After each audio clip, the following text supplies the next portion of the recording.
Pozdrav svima, moje ime je Nikola i danas ćemo pričati o nekim strašnim nerešenim misterijama.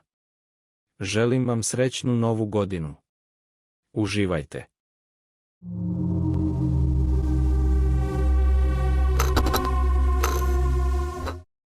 Pa da počnemo. Prvo imamo legendu o čoveku zecu. Početkom 1970-ih počeli su da se pojavljuju izveštaji o misterioznoj figuri obučenoj u kostim zeca koja je terorisala kvartove okruga Fairfax u Virginiji. Rečeno je da čovek zeka ima oštre kandže i sekiru, a navodno je viđen kako juri ljude i oštećuje njihovu imovinu. Legenda o čoveku zecu je popularna urbana legenda koja je nastala u okrugu Fairfax u Virginiji. Prema legendi, čovek obučen u kostim zeca bi terorisao kvart okruga Fairfax, jureći ljude i oštećujući njihovu imovinu. Legenda je počela nizom čudnih incidenata koji su se dogodili ovih godina.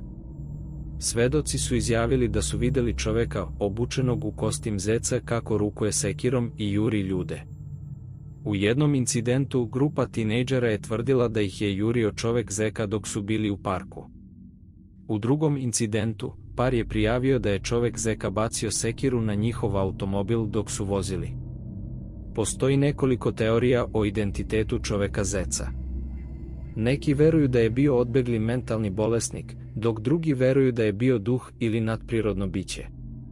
Uprkos brojnim izveštajima o čoveku zecu, nikada nije bilo konkretnih dokaza koji bi podržali legendu.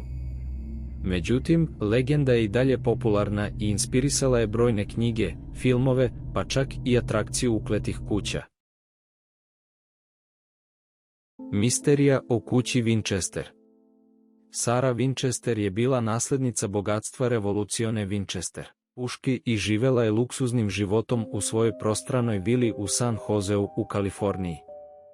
Njeno nasledstvo je vredelo tadašnjih $20 miliona.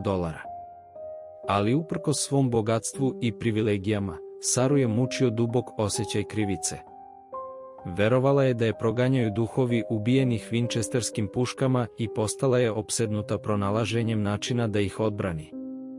U tom cilju, Sara je provela decenije gradeći složene, zbunjujuće prolaze i sobe u svojoj vili, u nadi da će se duhovi izgubiti i ostaviti je na miru. Ali kako su godine prolazile, Sara je počela da se plaši da duhovi postaju sve moćniji i da je nikada neće ostaviti samu.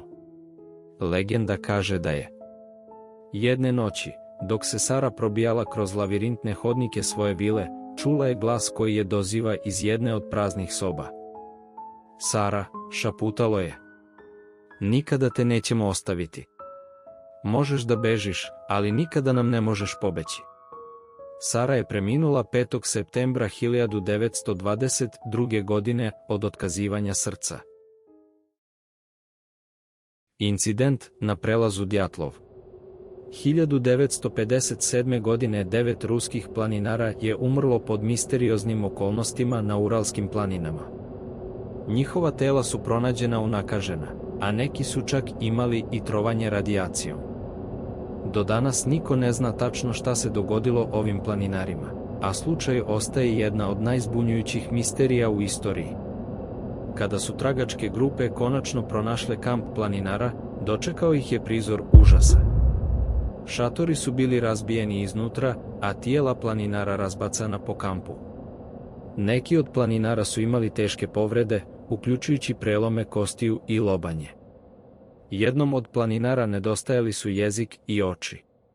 Čudno je da je odeća planinara sadržala visok nivo radijacije, što je navelo neke da spekulišu da su oni možda bili žrtve tajnog vladinog eksperimenta koji je pošao po zlu. Do danas niko ne zna tačno šta se dogodilo planinarima te kobne noći na Uralskim planinama. Slučaj ostaje jedna od najmisterioznijih i najstrašnijih nerazjašnjenih misterija svih vremena.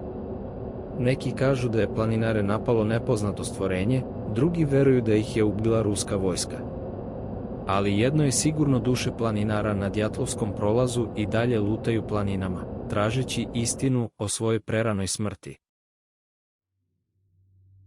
Wow signal je zagonetni radio signal koji je detektovao radioteleskop Bigir 1977. godine.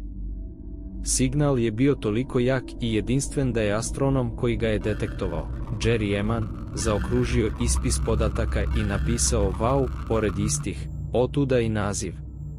Signal je detektovan u sazvežđu Strelca i činilo se da dolazi iz pravca zvezdanog jata poznatog kao Veliki zid Hercules minus Corona Borealis. Bio je to uskopojasni signal, što znači da je bio fokusiran na određenu frekvenciju i trajao je 72 sekunde. Postoji nekoliko teorija o tome šta je wow signal mogao biti, uključujući mogućnost da je to poruka inteligentne vanzemaljske civilizacije. Međutim, uprkos mnogim naporima da se signal ponovo otkrije, nikada se više nije video niti čuo. Wow signal do danas ostaje misterija i nastavlja da fascinira astronome i širu javnost.